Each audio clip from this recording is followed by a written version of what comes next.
আপনার সময় 5 মিনিট। মাননীয় স্পিকার, আপনাকে ধন্যবাদ।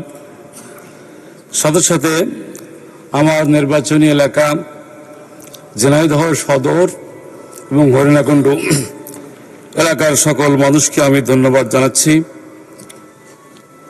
মাননীয় স্পিকার, আমার এলাকার কিছু প্রয়োজনের কথা বলতে চাই।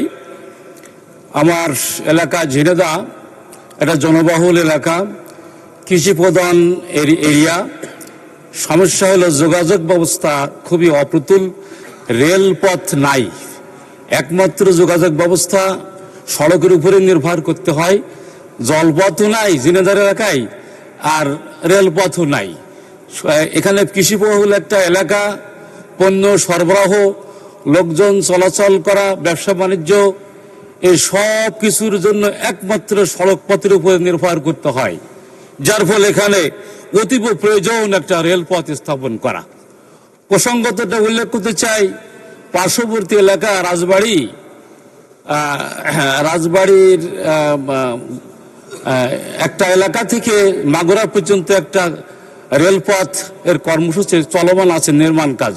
সেটা যদি মাত্র এগিয়ে ঝিনেদা শহর পর্যন্ত আগানো যায় 28 কিলো রাস্তা, তাহলে ঝিনেদা জেলাটা এই রেলপথের আওতায় আসতে পারে। মাননীয় স্পিকার, স্পিকার, দ্বিতীয় যে কথাটা বলতে চাই, মেডিকেল কলেজ স্থাপন। এর আগে আমি 71 বিধিতে সুযোগ পেয়ে 2 মিনিটের বক্তব্য মেডিকেলের কথা বলেছিলাম, আবার উল্লেখ করছে। সময় বেশি নাই। একটা ঝিনেদায় কৃষি বিশ্ববিদ্যালয় স্থাপন করা প্রয়োজন, আমি তার জন্য জোর দাবি জানাচ্ছি। আর সাথে সাথে আরেকটা কথা উল্লেখ করতে চাই, যশোর ঝিনেদা একটা 6 লেন রোড নির্মাণাধীন আছে। এটা ধীর গতি, এত ধীর গতিতে চলছে যে এই 26 সালের নির্মাণ কাজ শেষ হওয়ার কথা, অথচ 5 ভাগ কাজ সম্পন্ন হয়েছে, 95 ভাগ কাজ বাকি। আর এই কাজ নির্মাণাধীন থাকার কারণে চলাচল ঝিনেদা টু যশোর রোড চলাচলে অযোগ্য হয়ে গেছে। মাননীয় স্পিকার, অতএব এই কাজটা দ্রুত সম্পন্ন করার জন্য আহ্বান জানাই। আর আমাদের ঝিনেদা জেলা একটা নদী আছে, নবগঙ্গা নদী।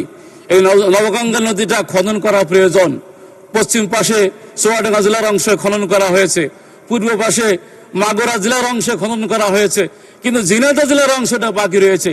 এই ঝিনেদা জেলার নদী খনন করার জন্য আমি একটা কর্মসূচি গ্রহণ করার অনুরোধ জানাই। এরপর আমি বলতে চাই, দৌলতদিয়া পাটুরিয়া এই ঘাটে পদ্মার দ্বিতীয় সেতু হওয়া প্রয়োজন।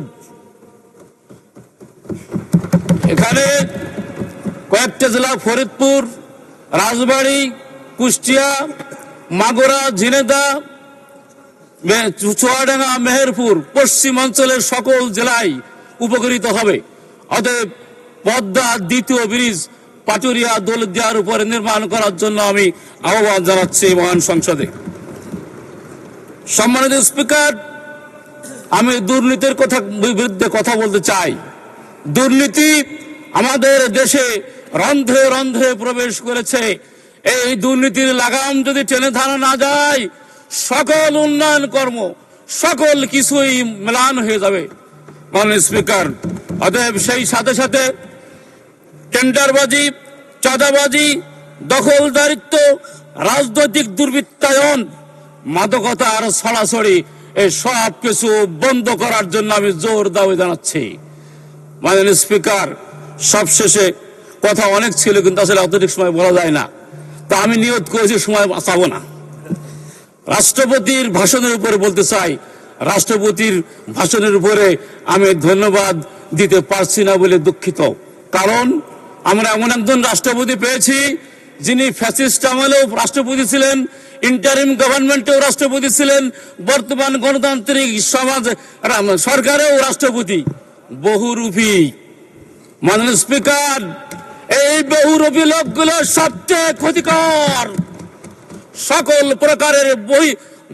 সকল প্রকারের বহুমুখী লোকদের থেকে বিরত থাকার জন্য সকলকে আমি আহ্বান জানাচ্ছি।